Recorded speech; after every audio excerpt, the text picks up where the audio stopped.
Mr. Monday has something to say, would never get the time of day.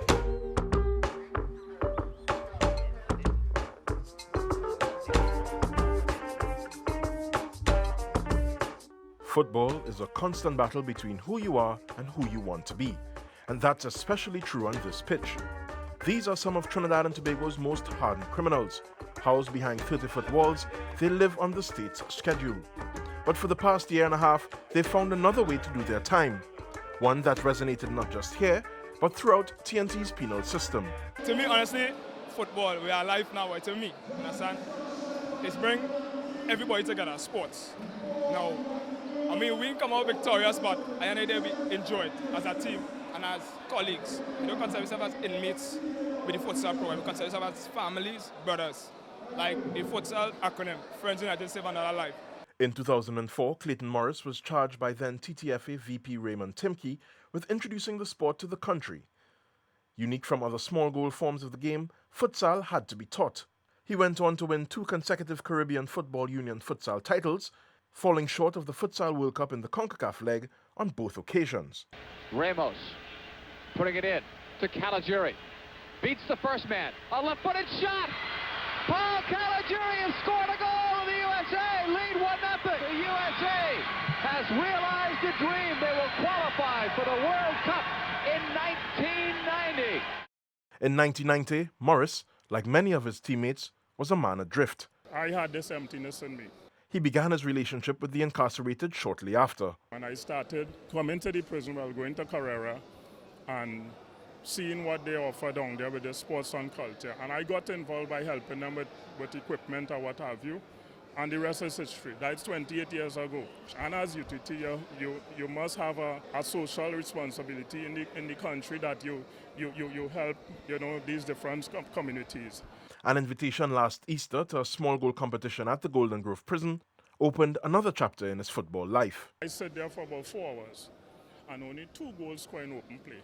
Because small goal, you stand up, and the amount of talent I saw, still have something to bring these guys from where they are to identify that talent, right? And the rest is history. That talent pool includes coaches and referees. He then turned this pioneering group into instructors who embarked on a prison caravan teaching the sport throughout the system. We go into the different prison, and these guys will be coaching those other guys. Give them a tape. We did a little thing where we have 2 or 3 of the guys share their testimony, where they came from, where they are with respect to futsal, and where they see themselves going. And then we did a clinic. We invite each of them to come on specific days to do a clinic, a practical thing. We're teaching them the skills and the difference between the 3 games. And here we are. With that now, we form the league. So the guys from the academy is being distributed through all these different teams that we brought for the clinic. Mr. Timke says the last 18 months has been all about changing the mindset of the men and women behind bars. So we've been here for the last year and a half, working with all the inmates with a view of changing the mindset. So in here you have Muslims and Rastas who are now in love because there's a mixture on the field. And there's no evidence that there's any acrimony or any anger or displeasure being among themselves and playing. And this isn't just for kicks. Morris says these guys can play with the best of them.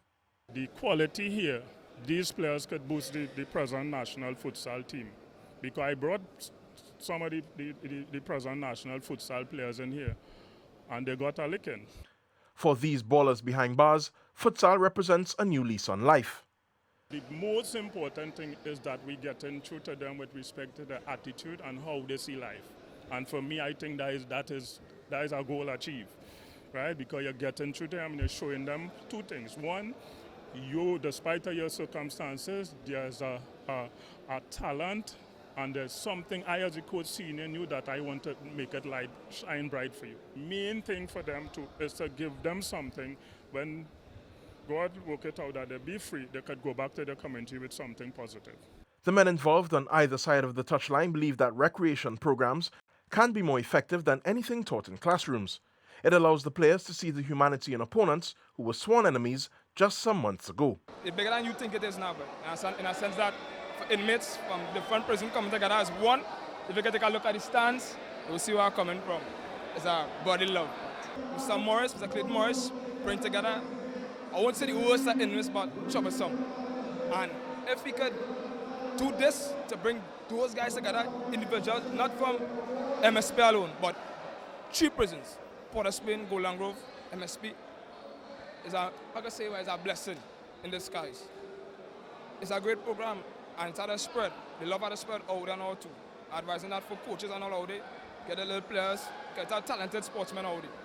I know the out there, fellas, get the gun, take my advice, and that's on football. Love is the answer.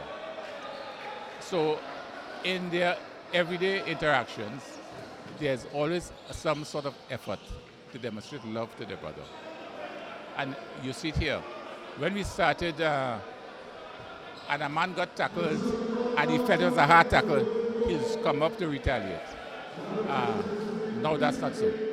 The UTT MSP Futsal League Championship final between JNU United and Ballers may have been one of the best football matches this year. It had all the right elements, great skill, drama, and a triumph against the odds. But don't take my word for it, here's the action. Trying to find the line. Oh my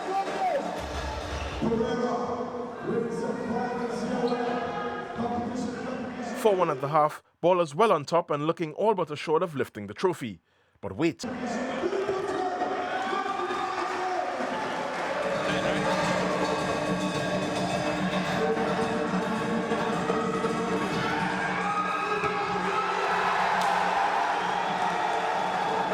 So, 5-5 after regulation time. Knockout champs JNU digging deep to force penalties with the last kick of the game.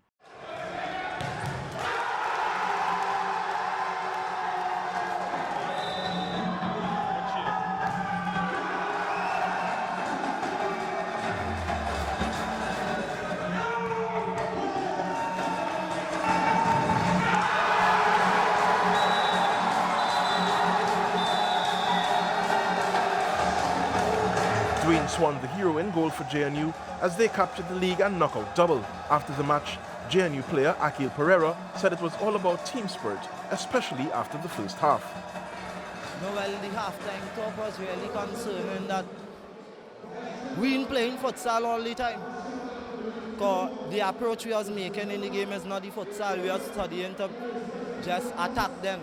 So we say, boy, under the order is futsal, we come to play, so we say, boy, like we implement the futsal in the game where we could get the movements and the space so that even if somebody go free where they could score. When we was playing the different game, it's harder. So they started playing the futsal and scoring. So we just had us to do what them doing to score and get back the game on level. Morris believes that this is an example that can be replicated up the Caribbean chain. Somebody messaged me and they said they saw Colombia using the same futsal to help with the situation with the violence in the different communities, right? And the thing is here is that, I mean, as I tell these guys and they said, Coach, we know we can't make, well, as I say, most of them 25 and up, we can't make no national team, right? So what they are telling me is that they're prepared to take the knowledge and to pass it down. Right, and I think some of them come sometime, Coach, I have a son, I would like him to talk to him, to get him involved. So the whole thing, as I say, one generation plant the trees and the other get the shade. And they understand that, so they know they're paving the way for those to come. Because some of them in this situation being repeated and they don't want their children to follow suit. Alongside the prison authorities, former national coaches, TNT football stakeholders, and the TTFA's technical director have all thrown their support behind the program. There are now 10 futsal teams behind bars. Prison officials have noted a reduction in incidents of violence since the futsal program has begun. Uruguay's Eduardo Galeano once said, "Good football players need not be titans sculpted by Michelangelo." In football, ability is much more important than shape, and in many cases, skill is the art of turning limitations into virtues. Jovan, Ravello, Flow Sports.